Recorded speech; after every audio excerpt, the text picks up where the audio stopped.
अस्सलाम वालेकुम, कैसे हैं आप सब लोग। आज की इस वीडियो में हमने एक शॉर्ट सा क्वेश्चन देखना है अबैटमेंट का, जो कि मोस्ट इंपॉर्टेंट सवाल है, क्योंकि ये पेपर में किसी भी सवाल के साथ एक पार्ट बन के भी आ सकता है या खुद में भी एक 20 नंबर का पूरा सवाल आ सकता है।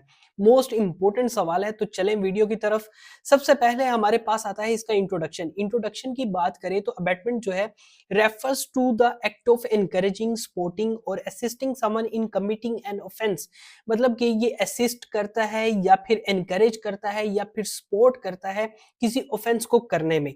It occurs when a person instigates another to commit a crime, engage in a conspiracy to do so, or intentionally helps by performing an act or omission that facilitates the crime.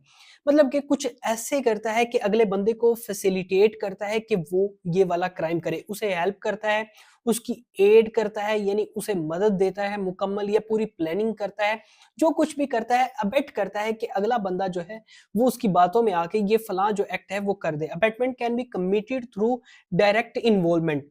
ये direct involvement से ही commit होता है, such as offering advice और providing resources, यानी कि किसी को ऑफर देना या फिर उसे रिसोर्स प्रोवाइड करना, उसे मुकम्मल इंफॉर्मेशन ही दे देना। ये सारा कुछ जो इंट्रोडक्शन में बता रहा हूँ, आगे हमने डिटेल में इन्हीं चीजों को देखना है, तो एक दफा क्लियरली समझ लें। और indirectly bye concealing important information, या कोई ऐसी इंफॉर्मेशन को हाइड करना जिससे किसी का नुकसान हो सकता हो। Even if the crime does not occur और if the person abetted can not be held legally responsible, the abetted can still be held accountable. तो वो तब भी अकाउंटेबल होगा इवन के अगर वो वाला जो क्राइम है वो कमिट नहीं भी हुआ। Abetment is considered a serious offence as it contributes to the commission of a crime. मतलब ये एक एडिशन करता है, एक बंदे को इंस्टिगेट करता है, उसे एक वे आउट देता है कि तुमने ये वाला जो ऑफेंस है वो करना है। इस वजह से चाहे वो वाला जो एक्ट है वो पूरा हो या ना हो, अबेटमेंट तो पूरी हो गई क्योंकि अगले बंदे को इंस्टिगेट तो कर दिया, उसे उकसा तो लिया। तो इस वजह से इसकी जो पनिशमेंट है वो अलग से होती है। मीनिंग की बात करते हैं, the term comes from the old French word abeter. Abetment का जो वर्ड है ये ओल्ड फ्रेंच वर्ड अबेटर से निकला है, जिसका मतलब क्या है, अर्ज ऑन, यानी कि अगले बंदे को स्ट्रगल करना, उसको उकसाना, इंस्टिगेट करना। उसके बाद हमारे पास रेलिवेंट प्रोविजंस आ जाती हैं। 107 से 120 तक बनते हैं ये सेक्शन, यानी कि 13 सेक्शन बनते हैं।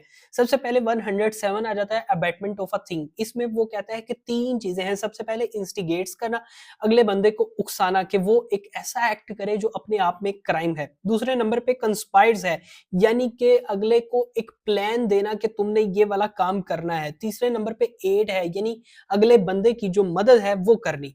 उसके बाद एग्जाम्पल में वो बताता है कि जैसे कि बी मिसलीड्स करता है ए को, एक पुलिस ऑफिसर। ए जो है वो एक पुलिस ऑफिसर है और बी जो है उसको मिसलीड करता है कि वो रॉन्ग पर्सन को अरेस्ट ना करे। तो बी ने यहाँ पे क्या किया, यहाँ पे अबेटमेंट कमिट की। उसके बाद सेक्शन हमारे पास 108 आता है अबेटर का।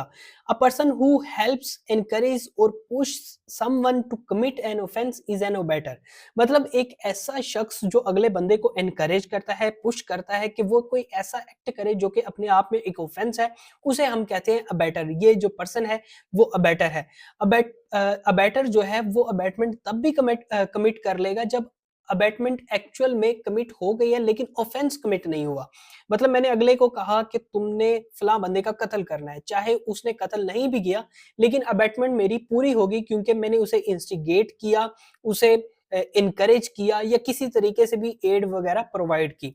उसके बाद हमारे पास है इसकी एग्जाम्पल आपने देख लेनी है, मैंने एग्जाम्पल आपको दे दी है। उसके बाद हमारे पास सेक्शन आता है 108A, abatement in Pakistan of offenses outside. If someone in Pakistan helps commit an offense outside the country, that would be a crime. If committed in Pakistan, they are guilty of abatement.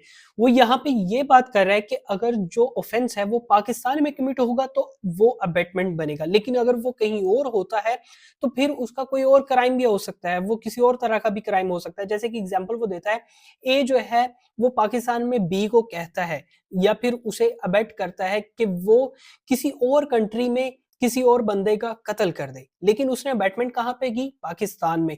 तो guilty वो किसका हुआ, abetment का हुआ, जो कि पाकिस्तान में एक क्राइम है। उसके बाद सेक्शन हमारे पास 109 आ जाता है, punishment for abatement if the act is committed. अगर जो एक्ट मैंने करने के लिए उकसाया था वो एक्ट हो गया तो पनिशमेंट क्या होगी? The punish if the crime is committed because of the someone's abetment, the abettor gets the same punishment. वो सेम पनिशमेंट उसको मिलेगी जो उस क्राइम को करने वाले की बनती है। उसके बाद सेक्शन 110 आ जाता है, punishment if person abetted has different intention. इस पॉइंट में वो ये कहता है कि जो अबैटर है वो अगले बंदे को उकसाता है कि तुमने ये फला एक्ट करना है, लेकिन वो फला एक्ट नहीं करता, कोई और एक्ट कर देता है या किसी और नीयत से कर देता है, तो फिर भी अबैटमेंट की जो पनिशमेंट है वो उसे मिलेगी। एग्जाम्पल वो क्या कहता है, ए इंस्टिगेट्स B to kill ji. A जो है वो इंस्टिगेट करता है बी को कि वो जी को कत्ल कर दे फॉर पर्सनल रिवेंज के लिए, लेकिन बी जो है वो किसी और मकसद के लिए जी को कत्ल कर देता है। अबैटमेंट तो कमिट हुई, तो अबैटमेंट की जो पनिशमेंट है वो जरूर मिलेगी। उसके बाद सेक्शन 111 आ जाता है, liability of abettor when a different act is done। if someone is abetted, मतलब कि कोई एक एक्ट करने के लिए कहा है लेकिन उसने वो वाला एक्ट नहीं किया, कोई और एक्ट डिफरेंट एक्ट कर लिया है, तो अबैटर जो है वो लायबल होगा। वो जो डिफरेंट एक्ट हुआ है या फिर जिस एक्ट के लिए उसने अबैट किया है, उन सर्कमस्टांसेस को देखते हुए जो भी कॉन्सिक्वेंसेस वगैरह होंगे उसके लिए वो लायबल जरूर होगा। जहां एग्जाम्पल यहाँ पे एक दी गई है, A gives a child poison to put in G's food. A ने बच्चे को पॉइजन दी, जहर दी कि तुम जी के खाने में ये डाल दो, लेकिन वो गलती से किसी और के खाने में डाल देता है। अब जो अगला बंदा मरा है तो वो भी सारी जिम्मेदारी जो आएगी वो ए के ऊपर आएगी। यही बात वो इसमें कर रहा है। उसके बाद हमारे पास सेक्शन 112 आ जाता है, cumulative punishment for multiple acts. If the abettor is responsible for multiple acts they will be punished for all of them.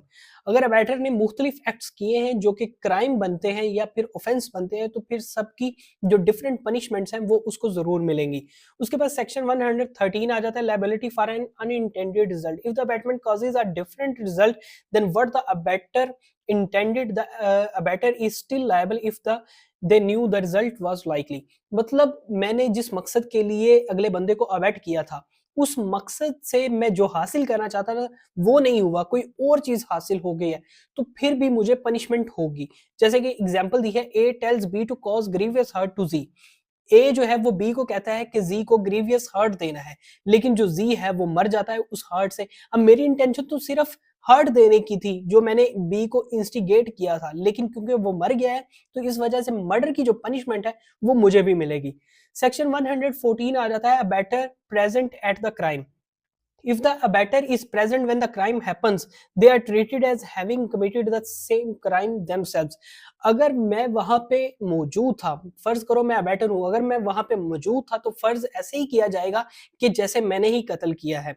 Section 115 आ जाता है, abatement of an offence punishable with death और life imprisonment if the offense is not committed। if someone abets a crime that could lead to the death penalty or life imprisonment but crime is not committed, मतलब कि कोई ऐसा काम करने के लिए अगले बंदे को उकसाया जाए जिसकी जो पेनल्टी है वो या तो डेथ है या फिर लाइफ इम्प्रिजनमेंट है, चाहे वो काम हो ही ना तब भी क्या है वो पनिशमेंट उसे मिलेगी।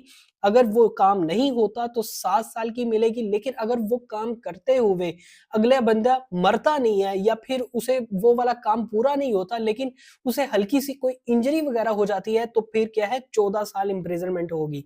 उसके बाद सेक्शन 116 आ जाता है, abatement of an offence punishable with imprisonment if the offence is not committed.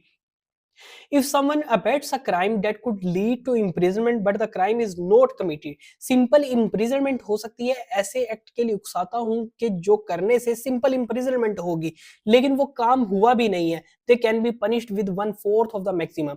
मतलब जितनी उस क्राइम को करने की पनिशमेंट है उसकी फिर 1/4 मुझे मिलेगी अगर वो क्राइम नहीं हुआ और उसकी पनिशमेंट जो थी वो सिंपल imprisonment थी। उसके बाद सेक्शन 117 आ जाता है, अबैटमेंट बाय द पब्लिक और मोर देन 10 पीपल। अगर मैं पब्लिक को जिनमें 10 लोग हैं या 10 से ज्यादा है उनको उकसाता हूं कि वो कोई फला एक्ट करे, तो यहाँ पर मुझे कितने साल की इम्प्रिजनमेंट होगी? 3 साल की इम्प्रिजनमेंट होगी।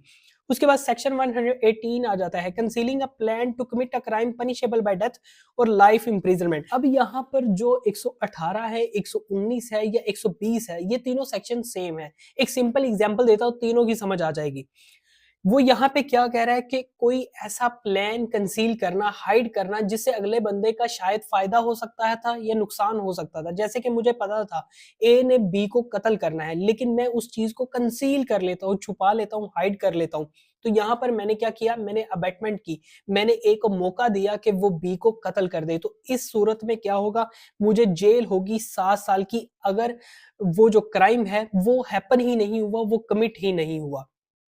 और यहाँ पे 119 में वो क्या कह रहा है कि अगर पब्लिक सर्वेंट ऐसा एक्ट करता है, if the crime is committed, तो अगर क्राइम जो है वो कमिट हो जाता है, they can get half the punishment for that crime.